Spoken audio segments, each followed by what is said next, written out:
Cammy, huge congratulations through to round 2, beating Gary Anderson, beating Gary on the stage. Does that mean a little bit more than just a round 1 win? Yeah, it's kind of a bit surreal because obviously Gary's my hero, right? And I love being his company, and I think Gary's brilliant. As a person, as a dart player, and what the thing is, in Scotland he is massive. Like I'd love to be half this, like not half the size as him because I'm technically bigger than him, but you know what I mean. Like as a dart player, like, he is the main man in Scotland. I know for a fact Gary didn't play Gary, right?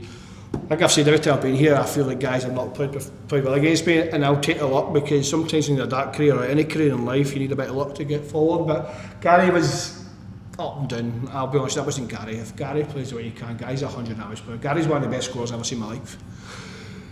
Take the win. No, absolutely wasn't to be Gary, but it's kind of weird. Like I'm buzzing to win, but I felt like Gary wasn't anywhere near his standard, and I feel like I was maybe hard to say this to myself, a hollow one, because I love and respect him. I think he's brilliant, and to win, though, obviously on the records I won, but yeah, Gary wasn't Gary.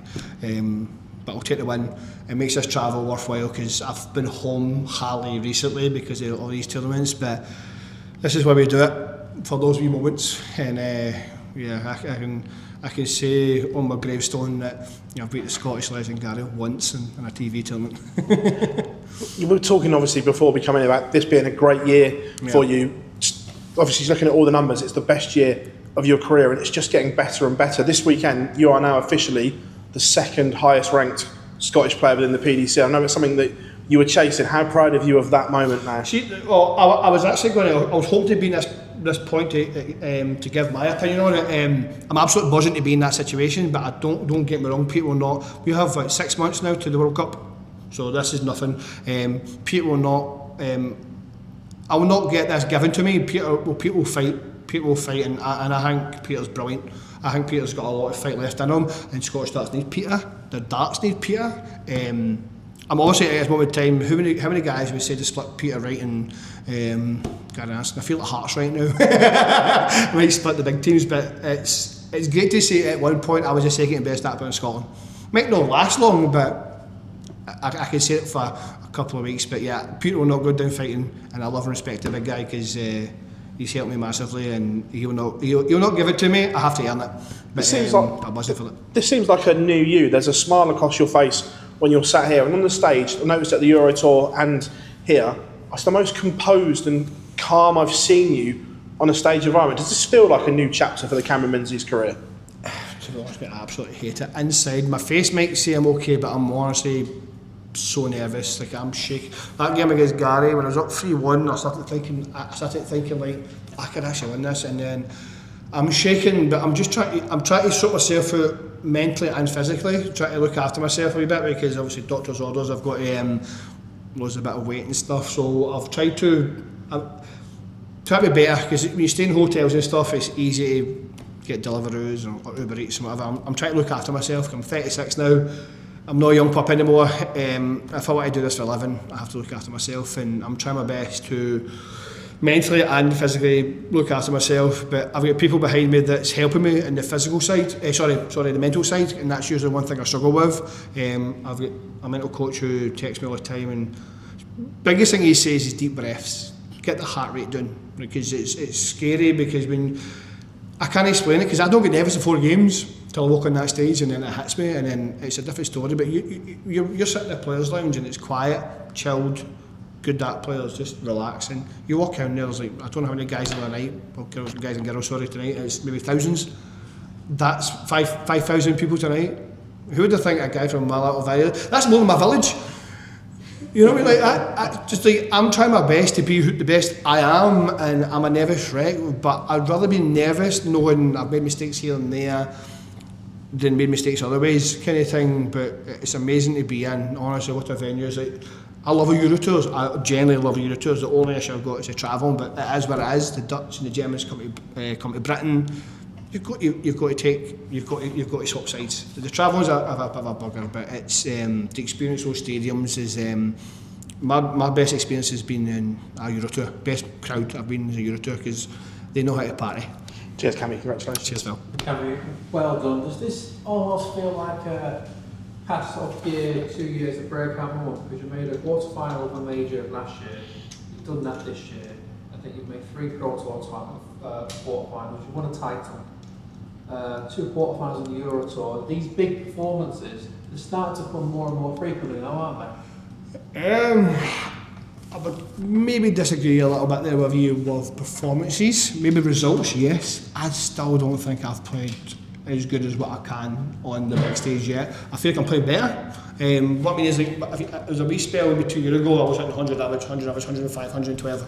I've not done that on the big stage yet, but I'm starting hitting the 82s and 85s. I'm starting to deal with the big games better. And if you want to be a good dart player, yeah, it's been good being on the Pro Tour and stuff, but if you want to be a top dart player, it's to know on that big stage, because that's where the big boys do their thing. You said that you was really nervous on the stage, but you didn't show at all. Remember when No. I think Gary hit a 164, you replied with a 180, he missed a few doubles, but you were straight in them, mopping up. Every time he slipped, you took advantage, or if he did a big score, you seemed to look like a really composed performance from us, but it didn't feel like it. I didn't, but the thing is, the way I play though, so my first start's very important. So if my first start's below it, I'm chasing kind of thing. But if my first start's above it or in the treble, the way I throw it, it's just asking to be kind of followed kind of thing. So the way I do it, so if I'm ever maybe under pressure a little bit, if my first start's treble 20, the pressure just leaves the body. I don't know how to explain it, because that first start, it's basically just top of the wire. It's just maybe the way I play. It's asking for another 2 darts usually, and 9 times out of 10 if I drop a short, it's not a bad dart. It's me maybe a bit of tension in the arm and stuff. So my first dart's very important, how I play, and when I'm under pressure and stuff and it's not going right for me, if I start dropping an inch short and I'm chasing over the board, then I start struggling. But if I start hitting the first treble or just above it, then I've got something to aim for. So my first start's very important. Even I don't practice it, it's just, but it is important to how I throw. When you enter these major tournaments now, are you entering thinking that you could go on and lift the title? This time last year we saw a lot of shocks early on, and we ended up with the Richard Jermaine Watson final. This year we've lost Johnny Clayton, we've lost Cassie Bryce, knocked out Gary Anderson, Michael Van Gerwen was very lucky. Do you feel like this could be one where actually you could lift it? You're not here just to make a quarter or a cent? Maybe that's too far ahead. I don't like thinking ahead, because every time I think ahead I usually get pumped. I think Darcy's changing a little bit, because I feel like years ago your top 16 would usually, don't go and look like that, Luke Humphries are, in my opinion, a level above the rest. Gary on his game can be matched him, but I think those 2 guys are special. Like, those two guys do the best thing for darts ever. Honestly, the darts now is massive because of those 2. But well, don't get me wrong, these 2 guys were here last year and Edhouse won it, and the Grand Slam smash got to the final. You never know in darts. Darts is kind of fickle that way. Like, usually when you get to the longevity of the games, the better player wins. As my dad always says, as a Guinness, the cream always rises to the top, and I believe in that. Do I think I could win this? I don't want to be honest too much, but I do think I'm maybe clutching the straws here. But do I think I can have a run? You never know. Thank you for coming over tonight. I appreciate it. Okay. Cameron, congratulations. Thank you, buddy. I mean, this is your debut at the European Championship. How was the first experience also in front of this crowd? I think more than 5,000 people tonight. I'll be honest with you, it was amazing. I've always said the European tours, with the travel, it is my opinion, the best atmosphere I ever played in was in Holland against Barney. The European tours I think are special. The European tours are amazing. Germany, Holland, Prague, Budapest. This is what we do. It is honestly the best experience of my life, like darts wise. With the travel, because we, especially for Scotland, we've got to get 2 planes and trains and whatever it is. It is amazing, but yeah, I'm absolutely buzzing to qualify. I feel both sides. I'm buzzing to beat Gary, but at the same time as well, Gary wasn't Gary, so I feel kind of a bit sad. I don't know how to explain it. I can't really explain it. Buzzing to win, but I hope Gary doesn't dwell on this, because I love Gary so much, and I think he's a great player and he's great for Scotland, and I hope he kicks on for the world, because I still believe he's got one title left in him. So that was maybe the most difficult part of the game, Yeah. knowing your opponent doesn't play what he can do, and Yeah. maybe not trying to think, well, why isn't he on today? Or Yeah, no, mate, you're absolutely perfect. Yeah, because I was up 3-0, I believe, and then I knew Gary wasn't playing now, but he showed bits of magic. We 12 dirt here, we 12 dirt there, a couple of 180s, and he showed bits in pieces where I couldn't touch him. Like he just battered me for a wee spell, and then he was just maybe making a mistake here and there, and then I felt like my timing was pretty good. I know I wasn't averages wise, might not be the greatest, but averages are good, but it's all about a W. But Gary in spells was good, but I know he wasn't Gary of old, but not Gary of old, Gary of what we know, sorry. But I'm absolutely buzzing to win my first game of the European Championship, because I was buzzing to be here, especially in Dortmund. I went and seen the stadium and stuff, and it's made the last 6 weeks I've hardly been home, and these little things make everything worthwhile. you had a good year, people already said. What stands out for you? I mean, you won a title, you had other big runs, you had that win tonight, you had a quarterfinal of the Grand Prix. What would you say? I'm quite buzzing to get to quarterfinals of the Grand Prix, because I was lucky to get to quarterfinals of the Grand Slam, because I was very lucky to get the group. Dan Oppett obviously helped me massively. I might not win titles and stuff, and I said this before, but I might get a lot of stuff on social media, but you can't say I'm a numpty, because I've been 2 major quarterfinalists. In every major this year, apart from the Grand Slam and the Premier League, I've won Pro Tour titles, I've been beaten in the final. I'm not a bad player, but folk give me a lot of abuse, but I'm trying to, I'm just enjoying darts, to be honest, because I've been working since I was 14 on the sites with my dad, and who would have thought playing darts on a Monday when I was 14, 13 would come to a career. So I'm buzzing for the whole, this experience, because that crowd was massive out there. I looked at the stadium and there was about 5,000, Jesus, that's nearly as big as my shed. Any targets for the rest of the year, or just? I think I've smashed every target I thought. I think when Phil spoke to me last time about the last top 32, I think I punched my target then. I never thought it was good enough to be that way. My dream was always to keep my tour card, make a career of it, make some pennies, live a dark player's life. That was my dream. Top 32 I never thought was good enough. Now, well, going by, if you want to put it that way, technically I should be chasing top 20. Do I chase that? No, I just want to keep top 32. I mean, I'm buzzing for where I am. I think I've punched above my weight. I've never thought it was good enough. So I'm ecstatic to be where I am, and hopefully I'll keep at it and keep where I am. Thanks, and good luck for the rest of the tournament. Thank you very much, mate. Yeah. I don't know if I got it right, because you said you have half an English side. Yeah, my mum's from Somerset. Okay, but it's hard. She's a pirate. She's like, oh, our side of Rickers. Yeah, stop that. Yeah, she's. It's hard for me to understand Scottish, but what I heard was that you're working together with a mental coach now. So yeah, he didn't like to be called a mental coach. So I met him once in person, but he texts me all the time, and I spent. Bring out the English side. No, yes, sorry. So I spent maybe an hour and a half with him, and he's a policeman in the last couple of years, but he's retired now. He does the golf side of it, but he said golfing that's quite similar, because it's a single person sport. And I spent 10 minutes with him, and then within 10 minutes he basically stopped me and he taught me about like maybe breathing. Honestly, it was kind of interesting, because what he said after 10 minutes I agreed with. So he said breathing, and sometimes having a routine when you throw, like see how Dimitri sometimes has got a little routine when you throw, Nadal with the tennis has got sometimes a little routine, little wee things, but he was clued up on it. He was very interesting, and I've only met him once in person, but he texts me all the time. I do sometimes need to text him back better, because I'm terrible on my phone. But when was it that you? Last year, some point. Last year, maybe before the Worlds.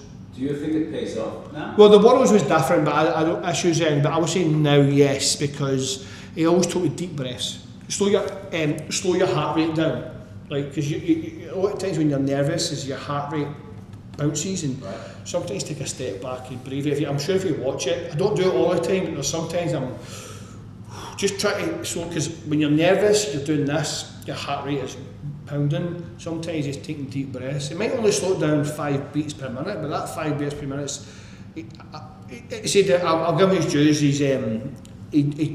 What he said was perfect, because he spoke about the purple patch, about anxiety and stuff, and it helps you. Yes, but that, because what he said I agree with. So it sounded like he knew stuff. So yeah, it takes me all the time, but even sometimes just like filling out forms, how did you feel, what can you do better? So sometimes after these tournaments I have to fill a form out, and he'll judge it and speak to me about it, like how did you feel? Oh, I was a bit eccentric, I was a bit up and down, and the other day, yeah, felt fantastic. He's got little forms and stuff, so nearly after every tournament he does it. But he does it for a lot of players, and obviously he does it for a lot of younger players as well. And but it's all about positivity, kind of thing. Like sometimes when you're not playing well, it happens. You get in a rut. He's just like positive. Don't fear the double. Visualize, hit the double, stuff like that. Because sometimes you go, I hope I hit this. I hope I hit this. He's like, visualize hitting it. Hit it. Go for it. Don't be scared. Go for it. What's the worst thing? You miss it. It happens. Go again. Positivity. So it doesn't happen all the time for me, but sometimes I do think of it. It's just being positive rather than negative. Little things like that. Yeah, I'm quite surprised, because I think you're one of the players where a fan, or when we see you on TV, we can see you struggling mentally. Yeah. So I'm my biggest enemy. Even like for instance, when it's not happening, you're trying so hard and you're trying your best, but then when it's not happening, you get angry and you start beating yourself up. It's not because you're playing bad, but you're trying so hard and it's not working for you. And that's the worst thing, is you get on your own head and you start beating yourself up. So usually I'm going, oh, you stupid fat big. So nowadays I'm going, okay, next show. It doesn't always work, honestly. It doesn't always work. But years ago I'd be like, oh, stupid game. Now I'm like, next show, just try your best. Just try your best. So my biggest saying that I say is, and I say to him, is make them earn it. It means if you're going to get beat, make sure they play well to beat you. So it's make them earn it. That's my saying I've said for the last year, and it's worked. Make them earn it. Sounds good. Thank you. The tattoo on your arm, is this? This one? It looks so, I don't know, it's maybe some mental thing? No. Or So is it some it's for my brother. My brother's got this is from Harry Potter. This is Deathly Hallows. For what, sorry? Deathly Hallows. It's the thing in Harry Potter. But I got it because of my brother. He's got it on his hand. So I got this. Well, he designed this for me, and he drew this one for me. So my big brother's obviously my best pal, my hero. So I've kind of got tattoos because of him. He's kind of drew on me a few times, so he's learned how to draw, and I'm the puppet. And if I saw it right, you have inside your hands there are 2 spots, right? Yes. Tattoos too? Yes. Isn't that risky to your throwing hand?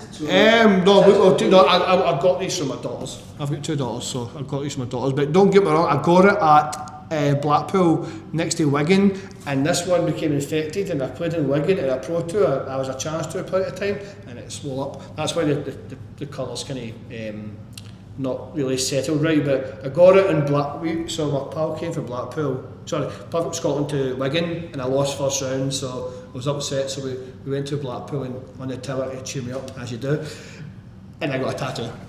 So because Wigan and Blackpool's about 45 minutes hour away, so went to Blackpool. Inside your hands, these are not tattoos, right? Oh, that's pen. That's pen for market. That's my pen for signing things. Sorry, I'm so bad with these permanent markers because usually I get it off my shirt.